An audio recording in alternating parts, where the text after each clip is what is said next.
5 months ago, I came across a Rolling Stone article about a rather polarizing figure. The article was called How Kid Rock Went from America's Favorite Hard-Partying Rock Star to a MAGA Mouthpiece. In this article, David Peisner interviews Kid Rock on his sprawling Nashville property, in which he had the estate remodeled to look like the White House. This is a fascinating read, and I am going to link it in the description, but I'll be referencing it throughout the video, so I highly recommend you can go read it after this if you'd like, but I'll also link several of my other sources in the description as well. This whole article has just kind of inspired me to do a deep dive character study into Kid Rock, just because the man has plenty of controversies, both silly and sinister. Sometimes a bit of both. Born in Detroit, Michigan on January 17th, Robert James Ritchie came from a poor, disadvantaged family growing up in a trailer. Oh, okay, actually I got that wrong. Okay, my bad. His parents, Susan and William Ritchie, owned multiple car dealerships, and this is the house he grew up in. The 5,628 square foot estate was built on more than 5 acres of property, which included an apple orchard, a horse barn, tennis courts, and an in-ground pool. What a dump, am I right? Also, he was actually born and raised in Romeo, Michigan, but I mean, I'm from a city a little bit outside of Kansas City, and I usually just tell people I'm from Kansas City because, most people haven't heard of the town that I'm from if they're not living in my state. So I'm sure it's something like that, right? Romeo's probably right by Detroit, right? And it's an hour away. Cool. But I mean, he's never actually claimed to grow up there, has he?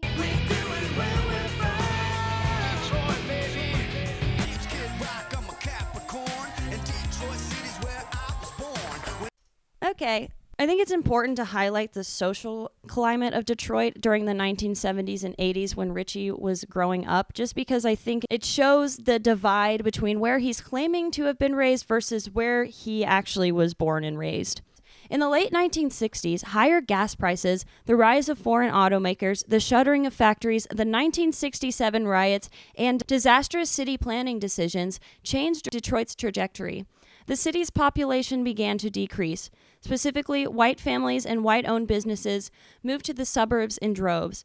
David Peisner also grew up in Detroit, and he goes on to say, "The exodus fueled a sense of fear, resentment, and distrust between the white suburban population and black residents of the city. During the years Ritchie and I were growing up, the divide between Detroit and the surrounding region hardened into a fixed color line drawn right at the city's northern border, 8 Mile Road." Basically, Romeo, Michigan had a lot more in common with rural southern states at the time than it ever would with the city of Detroit. In this Rolling Stone interview, Peisner says he's been preparing to interview Kid Rock for over a year, and during this time he was able to speak with more than a dozen people who had been friends with or worked with him at various points in his career. A quote from the article says, "Many were dismayed at the extreme political turn Kid Rock had taken. Producer and engineer Mike E. Clark, who has a long history with Ritchie going all the way back to the late 1980s, compared it to losing a family member and said he no longer hung up his Kid Rock platinum records because of what it represents now."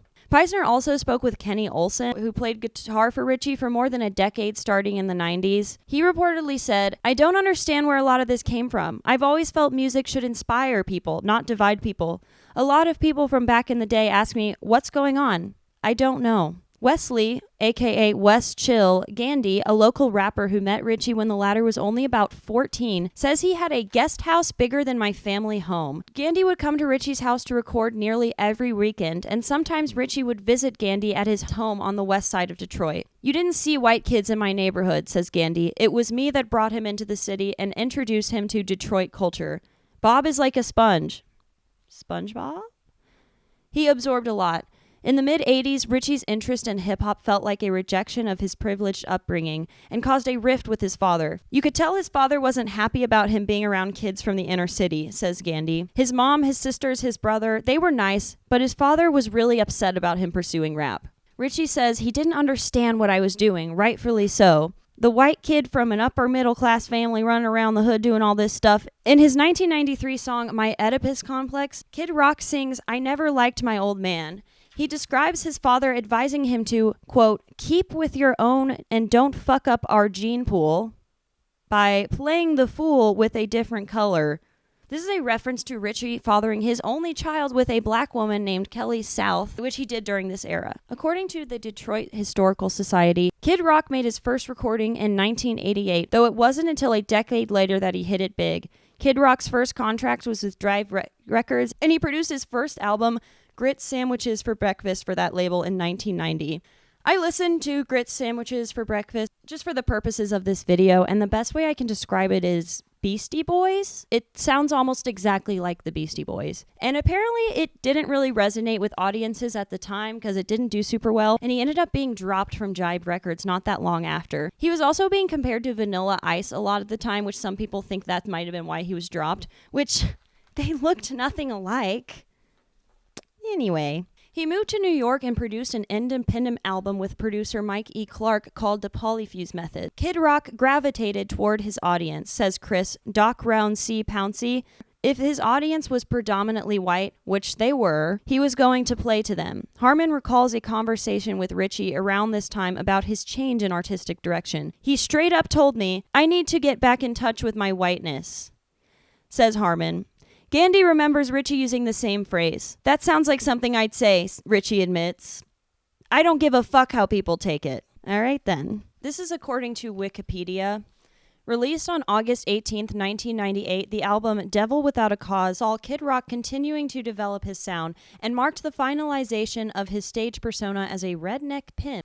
Additionally, the song Cowboy is seen as being instrumental to the fusion rap country genre. The album was a major commercial success, spurred by the popularity of the song, I do not know how to say this, Ba with da Ba. Okay. It's Ba with da Ba. All right, I get it. The album ended up selling over 14 million copies and was certified diamond. The album also received critical acclaim for his genre mixing sound. And I also listened to this one, and it's going to be a lot better than GSFB, my Grits Sandwiches for Breakfast album. This one is a lot more listenable, and it also gave me the vibes.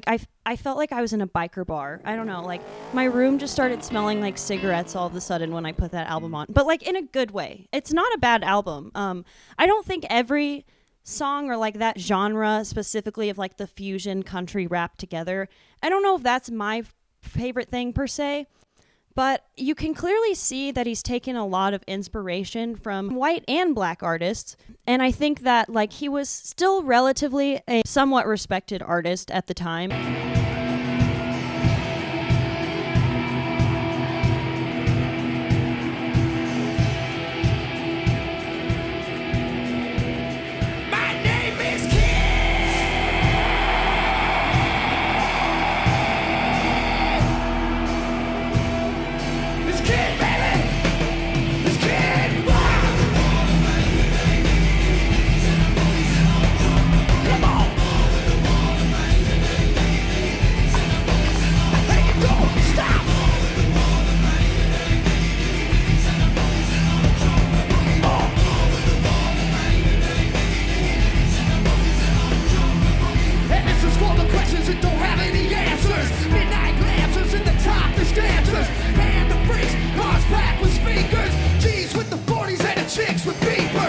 Also, Kid Rock was mostly apolitical at this time still. In 1999, he told the crowd of Woodstock, "You want me to get political? Well, this is about as deep as Kid Rock thinks. Monica Lewinsky is a fucking hoe, and Bill Clinton is a goddamn pimp." Thank you. Controversies, in parentheses, mild.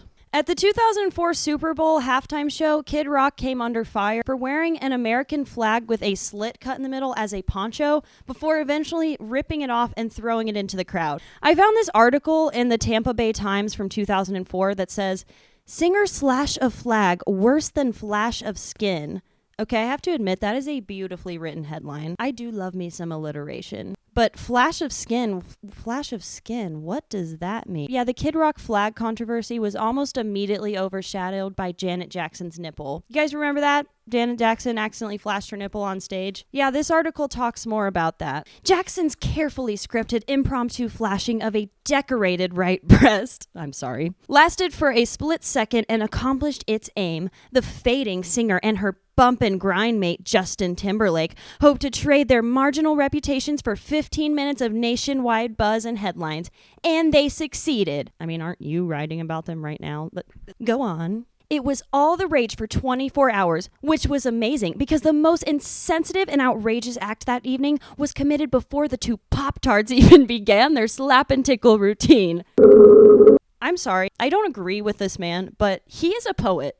The next controversy that Kid Rock would find himself in was in 2006 when a sex tape of him and two other women, as well as Creed frontman Scott Stapp, engaged in a sexual act. That video was leaked by a distributor, Red Light District. It's the same group that leaked Paris Hilton's infamous sex tape of 2004. Mind you, I'm beginning with like some more mild controversies in Kid Rock's career, but I just want to say there are plenty of valid reasons to criticize Kid Rock, and trust me, I'm going to go over them. But this was just a violation of everybody involved's privacy. I don't think anybody should ever be the victim of revenge porn, even if you suck. I'm just gonna say that.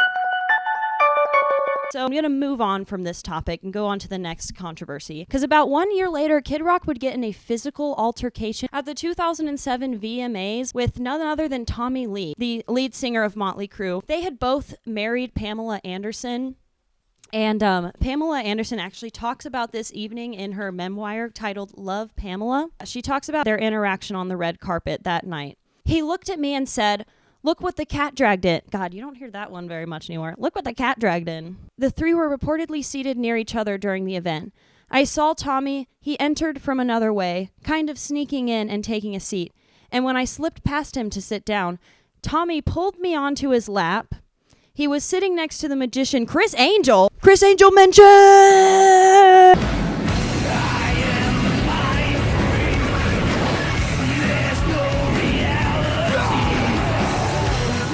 And I asked Chris if he could make Tommy disappear. Chris Angel's like, "No, but I can put glass in my eyeballs and fucking die. Would you like that?"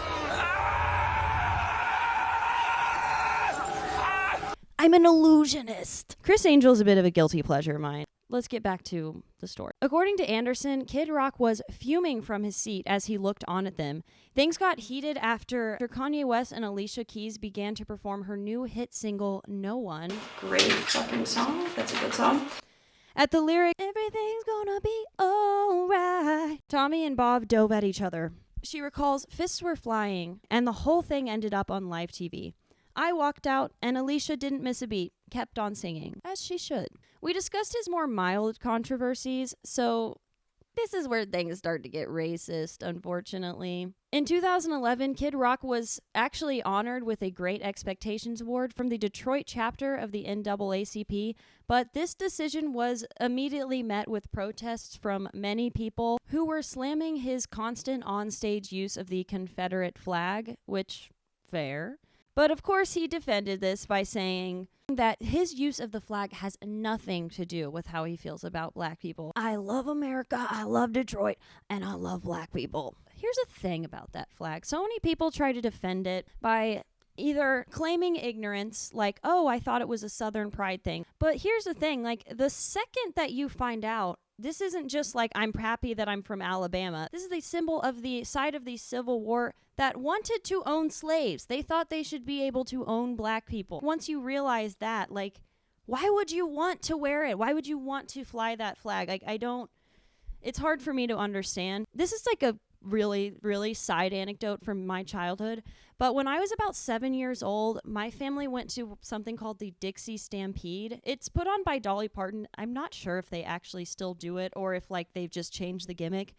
It's just a big show. You go in a big arena, and there's people that do horse tricks, like a lot of just different like tricks and sideshows kind of stuff. And you get dinner. But the whole like shtick of the thing is that the audience is divided in half. One side, they say, is the Union, the north side of the Civil War, and the others are the Confederacy, the slavery side. I remember we ended up being on the fucking Confederate side, and as a kid, I was like, wait, but weren't they the bad ones? Weren't they the ones that don't, like, they wanted slaves? But everybody's like, no, it's fine. It's all in fun. It's just a fun little, like, a reenactment. I just think it's really funny that my child brain was able to be like, This is weird, right? Like, why are we pretending to be the people that wanted slaves? Like, I don't subscribe to that. But everybody's like, no, sweetie, it's fine. It's fine. This is totally normal. I have to know now, is the Dixie Stampede still a thing? Okay, let's move on to February of 2015 when Kid Rock made some rather unsavory comments about Beyonce in a Rolling Stone interview. I really don't want to have to... Beyonce to me doesn't have a fucking purple rain. Oh, okay, Prince mentioned. Prince will come back in this story later, so stay tuned. But she's the biggest thing on earth. Are you jealous? How can you be that big without at least one Sweet Home Alabama or old time rock and roll? Also interesting that he brings up Sweet Home Alabama. More on that later. He said, people are like, Beyonce's hot, got a nice fucking ass. Yeah, that's why people like Beyonce, just because she's hot and has a nice ass. That's the only reason she's famous, right? Not her amazing musical talent and like massive discography that has a history of commercial success. They just like her butt. They just like her big ass. I fucking hate you. He goes on to say, cool. I'm like, I like skinny white chicks with big tits. Doesn't really fucking do much for me. Can I just pull up a photo of Kid Rock's baby mama, the mother of Kid Rock's only child again? Oh, yeah. I mean, I'm not saying people's taste can't change, but like, what the fuck are you out here actually saying? Like, please take 1,000 seats, sir. In September of 2016, the rocker paused midway through a Boston concert to basically slam the former San Francisco 49ers quarterback Colin Kaepernick for his decision to kneel during the national anthem, which was meant as a protest to the police brutality against black Americans. And yeah, Kid Rock basically just said, fuck you, Colin Kaepernick. I remember when this was going on, and there were a lot of people that were upset about this, and I still don't understand. If you're so upset at somebody kneeling at your precious national anthem, why is that more upsetting to you than innocent people being murdered because of police brutality? Just after the 2016 election, Kid Rock began selling pro-Trump merch on his website with t-shirts saying God, Guns, and Trump, another one with a post-election map of the U.S., with red states labeled America and blue states labeled Dumb Fuckistan. Nice. His foray into politics continued when in July of 2017, he announced that he would be running for Senate in his home state of Michigan. But he subsequently claimed that this was all a publicity stunt just a few months later, and it was allegedly to promote his then upcoming album, Sweet Southern Sugar. That sounds like a Bath and Body Works candle. He told Billboard, man, some of the shit that went on was unbelievable. It started to become real, which got a little scary. I mean, I just don't understand who looks at Kid Rock and goes, yeah, I see a senator there. Self-aware, I guess. It's worth mentioning that the FEC did corroborate his claims that this was just a publicity stunt. He was never on any ballots or actually being considered as a legitimate candidate, so it does sound like it was a stunt. The same year, he performed a transphobic/homophobic rap at his annual Nashville Fish Fry. Getting transphobic at the fish fry. I'm going to perform a bit of the rap for you. Sorry in advance. Why these days is everything so damn gay? He raps. I mean, gay rights this, transgender that. I say to hell with it. Let them get married if they want. Okay, based. Because we got way bigger problems to worry about than all that. But things shouldn't be this complicated, and no, you don't get to choose, because whatever you have between your legs should determine the bathroom that you use. Pretty simple. Okay, that was a mouthful towards the end there, but I guess we brought it home with the rhymes. He also went on a weird drunken rant about Oprah Winfrey, like later the same month. Also, Oprah wasn't in the news for anything, by the way. She hadn't like done anything. She was just living in his thoughts rent free, and he decided to bring her up.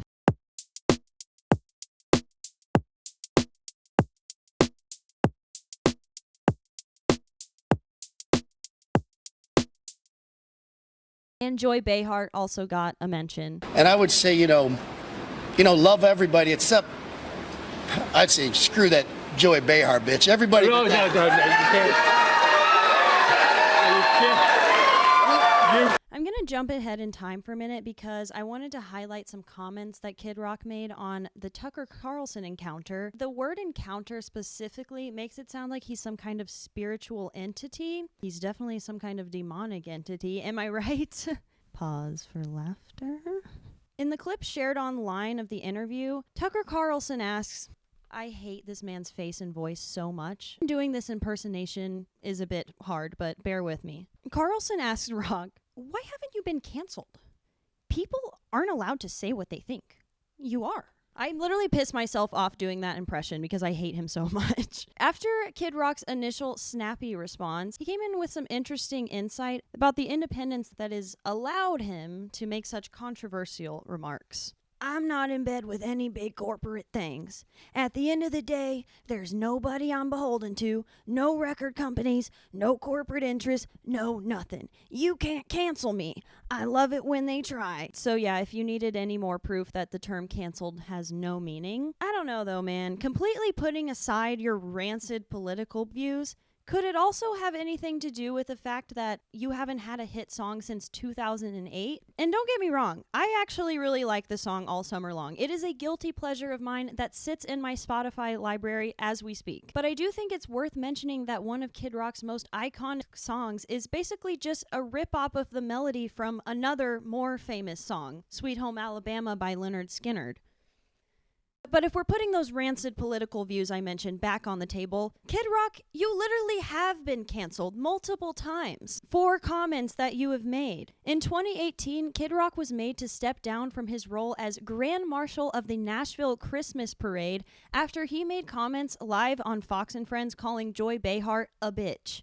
He did sort of give a non-apology for this. He said, "I'm sorry for the language, but not the sentiment." Instead, parade organizers opted to invite James Shaw to be the Grand Marshal, who is a literal local hero. This guy, nicknamed the Waffle House Hero, was able to disarm an active shooter and save God knows how many lives inside of this Waffle House.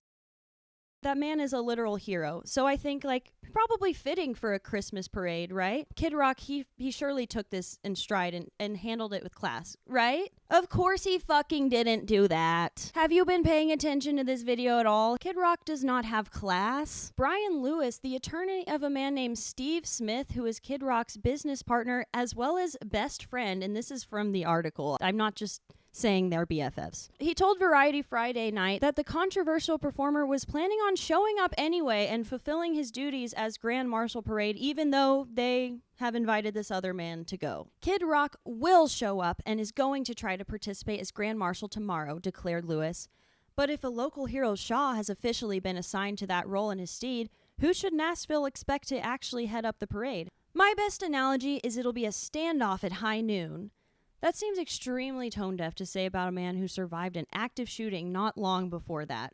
Come on. Oh, okay, but thankfully he does correct himself. Given the early frigid start time for Saturday's festivities, I guess it'll be a standoff at 8 a.m. Yeah, man, that was the incorrect part about your sentence. It was the time. Kid Rock did not end up actually doing this. He ended up just watching the parade from his bar and cried.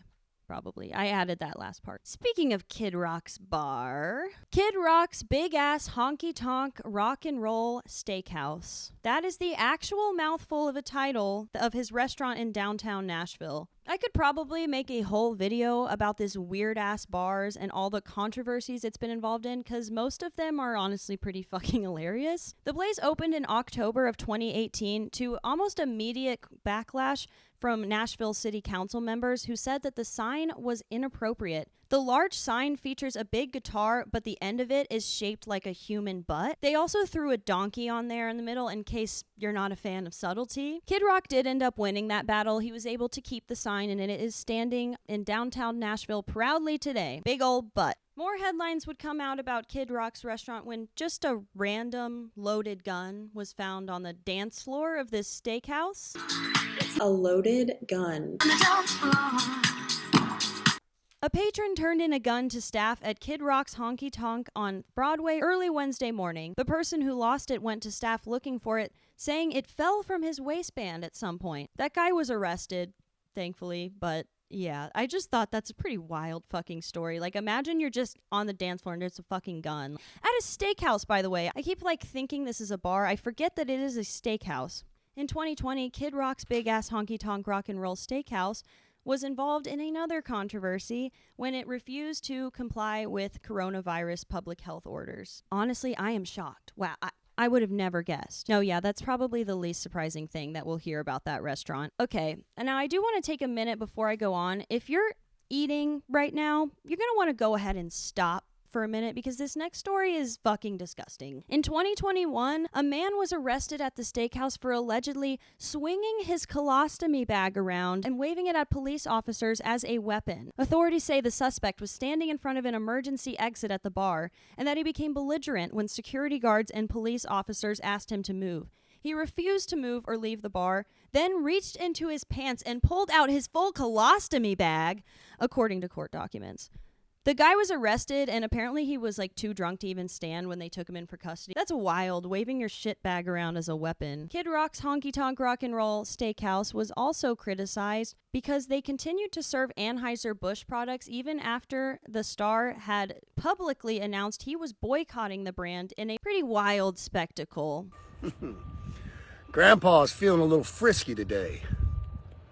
Let me say something to all you and be as clear and concise as possible.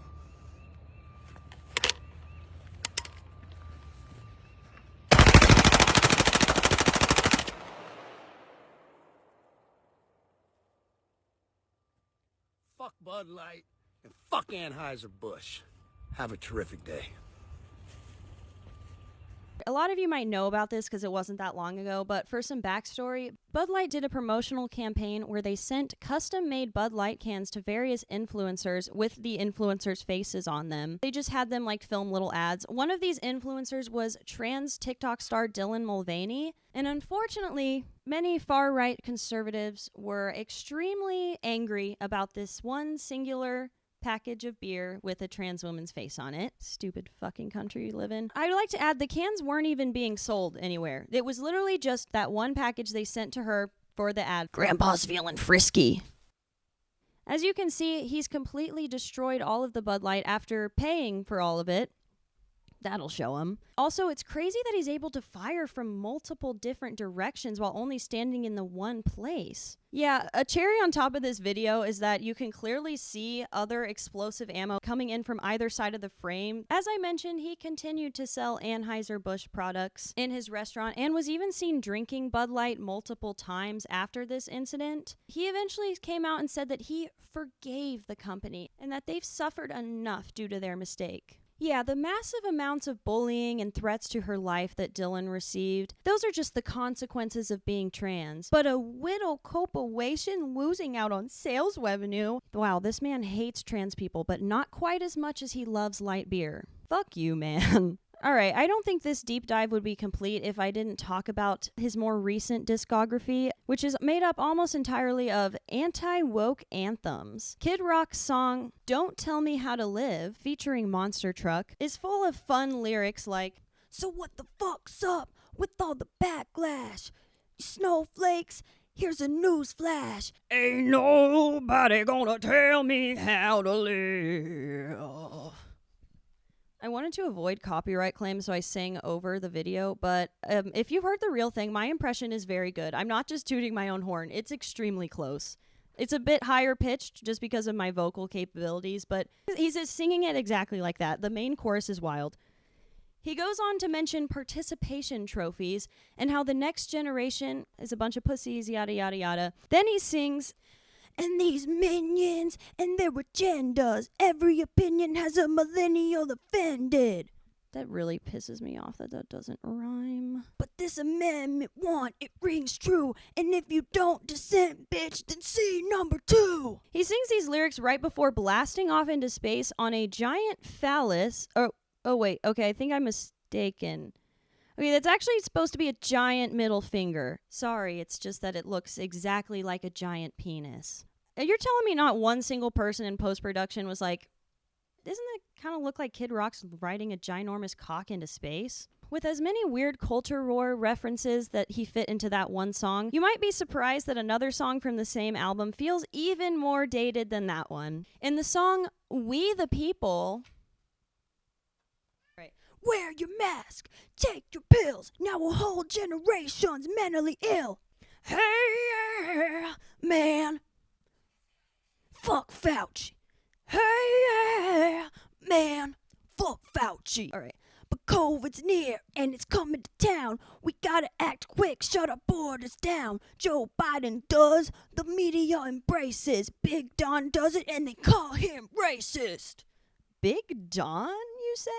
What a slutty little nickname you have for him, Mr. Kid Rock. The chorus repeats in a call and response style saying, "We the people, let's go Brandon." Judging by the lyrics, you'd probably think this album came out in 2020, you know, all the references to COVID, or maybe like the first half of 2021. We were still getting over it. No, this was 2 years ago that this came out. I bring that up because I remember making fun of this song when it came out because it felt extremely dated even then. Nobody was talking about Fauci, and like all the states at that point, nobody's making you wear masks. Like, it's just so confusing to me how a man like Kid Rock and so many other wealthy white conservatives can have so much. You have everything, and yet they're still just piping fucking mad.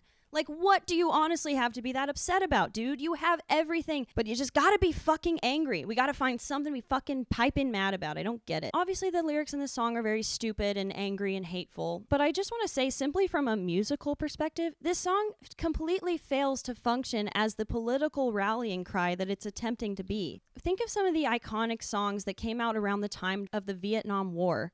Creedence Clearwater's song Fortunate Son features lyrics like, "Some folks are born silver spoon in hand. Don't they help themselves? Some folks are born made to wave the flag. They're red, white, and blue." Or in the iconic song War, Edwin Starr sings, "War, what is it good for?" throughout the song. Those lyrics have aged beautifully, to the point that they still feel incredibly relevant even today. Songs can cover relevant issues in politics, but all the specific references to COVID-19, masks, Fauci, and participation trophies, these songs are never going to be remembered as radical rallying cries for the greater good, but rather they'll be remembered as those weird, angry love songs that Kid Rock wrote for Trump. If they'll be remembered at all. I know I certainly wish I could fucking forget them. All right, going back to that article that I've kind of been talking about throughout, I mentioned that he interviews Kid Rock, and there's kind of like a transcript of a lot of the interviews, so I thought it might be fun to do a little dramatic reading. So please enjoy this performance. Thank you. I'm going to start to give a little preface into the dramatic reading. The music Richie tells me he's been working on lately isn't political at all. He wants me to hear some, so after the Fox News hit, we climb into an ATV and he drives us down a steep hill through the woods about half a mile to the large building that houses his home studio. Richie can't find the right cable to connect his phone to the studio's sound system, so we go to a lounge area where he plays a couple of new country-tinged rock songs on his phone. This is about the point where shit starts going decidedly sideways. For the first 2 hours that we talked, Richie seemed eager to argue politics, but I tried not to take the bait. Yeah, we got into a bit about trans rights. I can coexist with anyone in a public space. I used to go to those clubs with them fuckers in New York. They were a hoot. And that's what Kid Rock says. And the 2020 election, Kid Rock says, "I'm going to say this on the record. It was stolen by a bunch of fucking jackasses who voted for Biden." Okay, but for the most part, it didn't seem productive to shout at each other about things we were never going to agree on. Besides, debating Richie is maddening. He skips from one topic to another like he's flipping channels and says intentionally outrageous shit in a way that it's never clear whether he's joking, serious, or just trying to irritate you, or maybe all three. And he likes to do it all at high volume. This exchange was fairly typical. I dressed up as Kid Rock. I thought it might be nice to crack open a cold Anheuser-Busch product. I didn't have any Bud Light. This is all that my dad had in the fridge. God, I really hate light beer. I'm probably not going to actually drink that. All right, let's get started. "You can't stop evil, but you don't have to let them in so easily either. We want great fucking immigrants. People that want to come here, have a better life, work. They're Christians if you're talking about Mexico." But when Trump says these people they are not humans. They're murderers. They're rapists. They are MS-13. They just did that girl over here. They just did the girl in Nashville. Those are anecdotal. It only takes 10 of them. Those are anecdotal. If you look at crime stats, immigrants commit crime at a much lower level than citizens. 9/11. What? It only takes a few of them. Why can't we just have a system where we're going to vet you first? We have one. Then we're going to welcome you and help you out. I have no problem spending my tax dollars on that. When Trump gets up and talks about immigrants as rapists and animals, that creates an environment where the guy who came across the border running from violence or trying to support his family is now treated like shit. So with that thinking, you'd say gangster rap is contributing to all these young black men shooting each other and going to jail? How are those two things equivalent? To be fair, Richie could just as easily turn on the charm and dish up self-deprecating stories or offer me earnest advice about my finances or my girlfriend. But once we're sitting in the lounge, all he wants to do is squabble. By this time, I've long since quit drinking, but Richie has exchanged his white wine for a Jim Beam and Diet Coke. He proceeds to drain at least 3 or 4 of them in pretty quick succession. He's sitting in a dark leather chair, shouting at me about something or other, when he reaches behind the seat, pulls out a black handgun and waves it around to make some sort of point. I've got a fucking goddamn gun right here. I got 'em everywhere. This was the tenor of the next hour or so. We start talking about American history, and he rightfully brings up slavery and the genocide of Native Americans as stains on that history. I ask him if he worries that in the modern day, he might be on the wrong side of history. No, it was the Republicans that freed the fucking slaves. Yes, but the Republicans were the Progressive Party back then. I know where you're going with this, and I'll tell you why I don't. Because Trick, the hardest hitting... He says the hard ER right here, by the way. Hardest hitting N-word. Detroit was like, dog, you had that shit right. We need Trump. I'll call him right fucking now. I forgot to film this part earlier, so just pretend that I am the reporter for the next line. He dials his phone, but Christian Mathis, the pioneering underground Detroit rapper who goes by Trick, doesn't pick up. Richie turns back to me. I'm telling you, these dogs are calling me like, yo, N-word with the hard ER. You had that one right. Mathis didn't respond to subsequent messaging asking for confirmation of his support for Trump. At one point in the evening, the MAGA veil falls for just a moment, and he seems to lament becoming such a reviled figure among so many music fans. No one's ever gonna say, fuck Prince, he tells me. And here he breaks into song. As soon as he goes, I never meant to cause you any sorrow. You're like, oh my God. Yeah, but Prince wasn't out talking shit about everyone and spouting political opinions. I don't care. Purple Rain is probably the greatest Prince song ever written.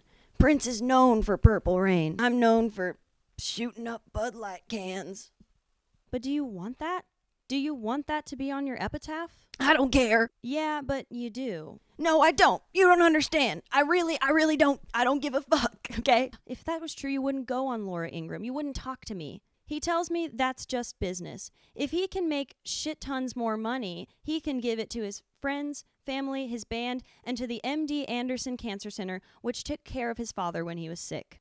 It's not about money anymore, right? You've got money. Finances make a lot of decisions. I get that, but my whole point is whether you want to be the guy on Fox News or whether you want to be remembered for the music. Fox News, he says deadpan, then laughs. I shrug, thank him for meeting with me, and tell him I've got to go. I need to be back in Atlanta tonight and have a 4-hour drive ahead of me. No, you don't. You can stay. Really, I've got to go. You can crash here tonight. I got room for you. I appreciate it, but I can't. Well, you need me to drive you to the house. This is true.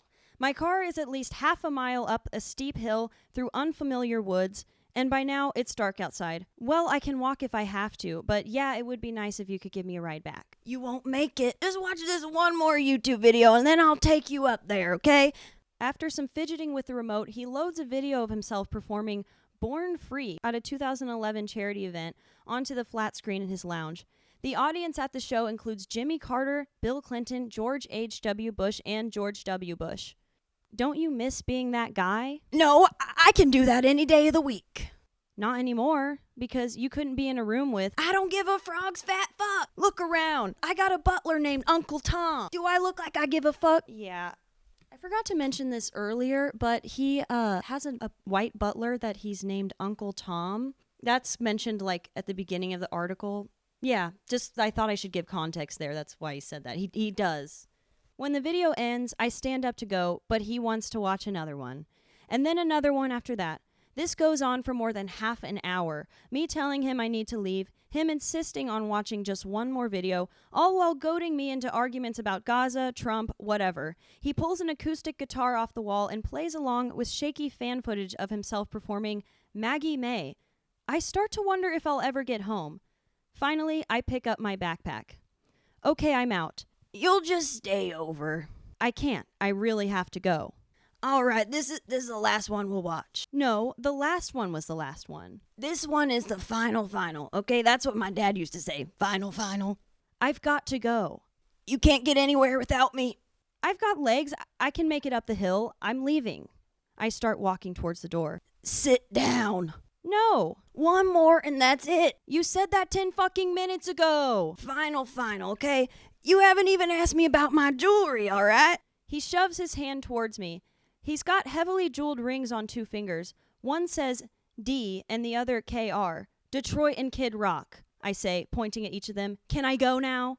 Richie mixes himself another drink and starts picking up the threads of arguments we started hours ago. He calls me a college snowflake. He asks me how much money I made last year. When I tell him, he tells me I need a new job. Then he complains about his tax dollars supporting black women having children they can't afford.